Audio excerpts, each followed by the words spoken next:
Well, guys, I figured I'd bring you an update on the Yi Ultra Dashcam that I received as a Christmas present. This is a show nighttime, filming at 2K, and the exact setting is filming at 2560 by 1440 at 30 frames a second.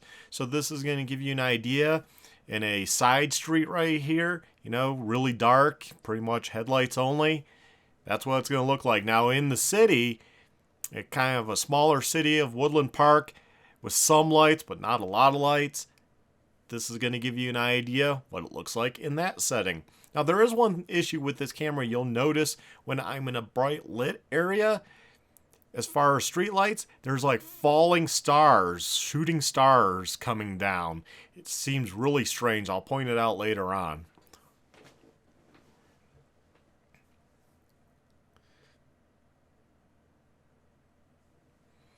And here it's like darker, but I'm approaching a big shopping center with a lot of lights, and that's why I kind of left this in, just to kind of show, the different type of lighting that you might have in your area, because all areas are different, right? Depending where you're going to be focusing your driving on using this dash cam.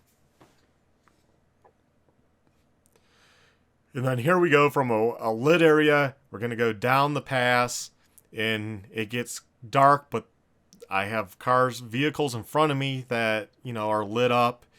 So again, it's just kind of a different focus on the lighting here, that not just my headlights, but there's some oncoming, and then there's the vehicles in front of me as we're heading down the pass, and no street lights and no really, lighting from the sky of any sorts.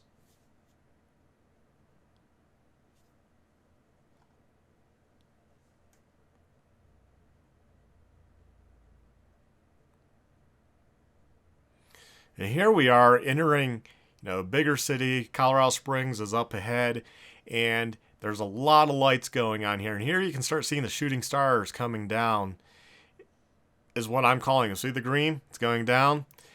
That happens, and I don't know why. It seems really strange. I mean, this footage is still usable for any accident that you'd be involved in, because you can still see what's going on in the video. I think it's picking up pretty well, and you would still be able to present this as a side to your story. And now we're on the interstate. Again, some lights, but not a lot, but more traffic. So once again, slightly different lighting situation, more oncoming traffic, just more going on. And then here was, again, a lot more street lights. Just kind of wanted to show that. And then you can see the shooting stars start happening a lot more, like often. I don't know why, guys, but I still like the dash cam. That just seems really strange